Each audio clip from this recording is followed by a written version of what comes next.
Hello et bienvenue dans ce nouvel épisode de Carnet de voyage où je vous emmène faire le tour de l'île de la Réunion.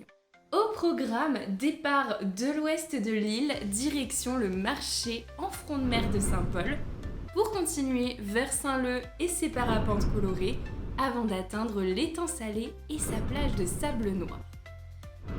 Nous ferons ensuite un crochet dans le sud à Saint-Pierre, découvrir un temple tamoul aux 1000 couleurs, puis une pause sur une des plus belles plages de France à Grand'Anse. Après le bassin de Manapani, nous irons découvrir la cascade de Langevin, la chute d'eau la plus instagrammable de l'île, avant de repartir par l'est découvrir une des plages les plus récentes du monde, au Tremblay. En longeant la route des laves, nous passerons aussi par l'Anse des Cascades, un espace luxuriant parfait pour le goûter, et nous assisterons ensuite à un phénomène digne des plus grands miracles à l'église de Sainte-Rose. Nous remonterons enfin au nord, direction la ville de la montagne, pour pique-niquer ou assister à un magnifique coucher de soleil.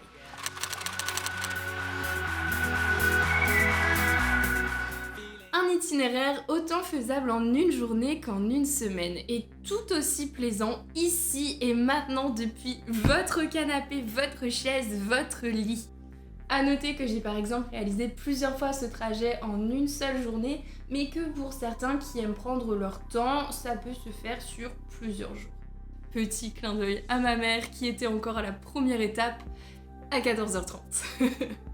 L'objectif, c'est de rester globalement autour de l'île sans vraiment rentrer dans les terres, ce qui est déjà très sympa pour découvrir toutes les facettes que nous offre la Réunion. Cascades, montagnes, mer, culture et tradition. On part ensemble à la découverte de ces merveilles ? Générique ! Moi, c'est Laurine, et quand j'ai compris qu'on n'avait qu'une vie, j'ai décidé d'aller vivre à La Réunion. J'ai vécu 2 années mémorables, et je vous raconte mon histoire.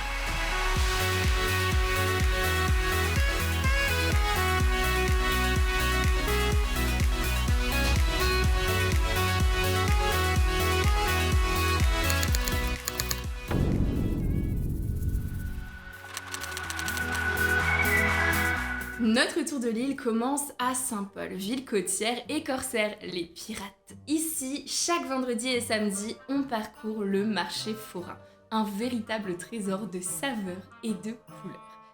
À travers les allées longeant la mer, vous découvrirez des fruits et légumes, dont certains très propres à la Réunion. Vous y trouverez également une variété d'épices, des produits artisanaux comme la confiture de géranium. Mon Dieu, que ça me manque! Ou aussi des rhums arrangés aux saveurs uniques comme le rhum Cahuète, mon préféré. De Saint-Paul, nous continuons le voyage sur la jolie côte de l'île qu'on appelle la route des plages, en direction de Saint-Leu. Si vous avez de la chance, surtout le week-end, vous verrez le ciel s'animer aux couleurs des parapentes. Les parapentes survolent la plage, mais aussi la grande ravine, offrant des vues à couper le souffle. C'est une expérience à ne pas manquer pour les amateurs de sensations, de balades et pour les amoureux de la nature. Mais c'est au souffleur de Saint-Leu que nous allons nous arrêter. Il s'agit d'un phénomène naturel où les vagues de l'océan se brisent contre les roches, créant une puissante projection d'eau qui va s'élever dans les airs. C'est un peu comme un geyser. Direction ensuite l'étang salé où vous pourrez profiter d'une petite pause sur la plage de sable noir, une des seules de la Réunion. Le sable noir provient des éruptions volcaniques de l'île, ce qui crée un super contraste avec le bleu turquoise de l'océan. C'est l'endroit idéal pour se détendre, pour bronzer et surtout savourer une glace ou un délicieux américain bouchon. Un sandwich local rempli de saveurs réunionnaises et qui me manque beaucoup aussi. À proximité de la plage se trouve le célèbre gouffre de l'étang salé. C'est une formation géologique également spectaculaire où la mer s'engouffre dans une cavité naturelle et où les vagues vont s'élever haut dans les airs. Notre prochain arrêt nous conduit dans le sud de l'île, à Saint-Pierre, où vous aurez la chance de découvrir un exemple remarquable du multiculturalisme réunionnais, le temple tamoul. Ce temple, c'est une merveille architecturale aux couleurs vives. Prenez le temps d'admirer ces façades ornées de peintures et de sculptures hindoues vraiment détaillées. C'est bien sûr avant tout un lieu de prière, mais qui est ouvert aux visiteurs de toute confession. Vous y trouverez ainsi des fidèles, mais aussi des curieux venus découvrir cette facette plutôt dépaysante quand on n'est pas de la région. N'oubliez pas de vous déchausser.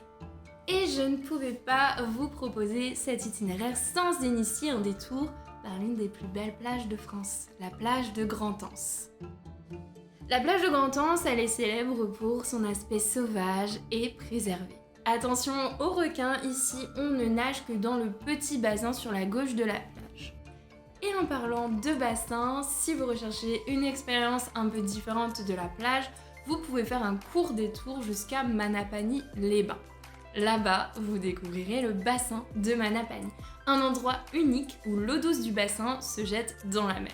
Le bassin de Manapany est entouré de roches volcaniques et de végétation luxuriante, ce qui fait vraiment de ce lieu un lieu enchanteur pour échapper à la chaleur et profiter de la nature.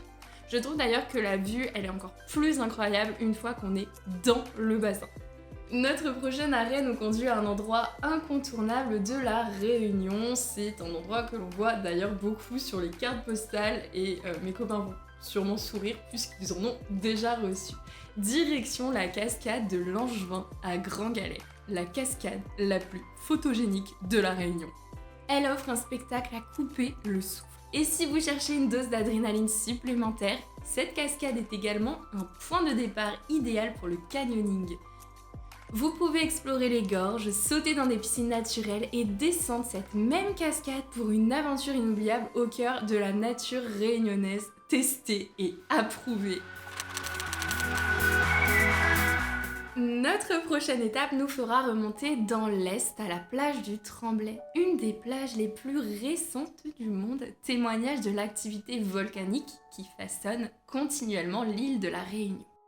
La plage du Tremblay, elle s'est en effet formée lors de l'éruption du volcan en 2007. Les coulées de lave ont rejoint l'océan, créant de nouvelles terres et une plage de sable noir-jaune ainsi unique au monde. C'est l'exemple parfait de la manière dont la Réunion évolue constamment grâce à son volcan actif, le Piton de la Fournaise. Et les plus chanceux pourront y voir une cascade éphémère. Continuons notre voyage en empruntant la route des laves. Cette route vous emmènera à travers les différentes coulées de lave de l'île pour découvrir des paysages lunaires créés par les éruptions passées. Amateurs de sensations, c'est le moment d'y explorer les tunnels de lave accompagnés de guides pour découvrir ces passages souterrains fascinants. En vue d'une pause, arrêtez-vous à l'Anse des Cascades, un petit coin en bordure de mer entouré de verdure luxuriante et de cascades. Vous pourrez vous détendre près des barques qui ajoutent une touche pittoresque à ce paysage enchanteur. De nombreuses familles choisissent d'ailleurs cet endroit pour y pique-niquer. Bref, c'est un arrêt parfait pour se ressourcer durant votre voyage.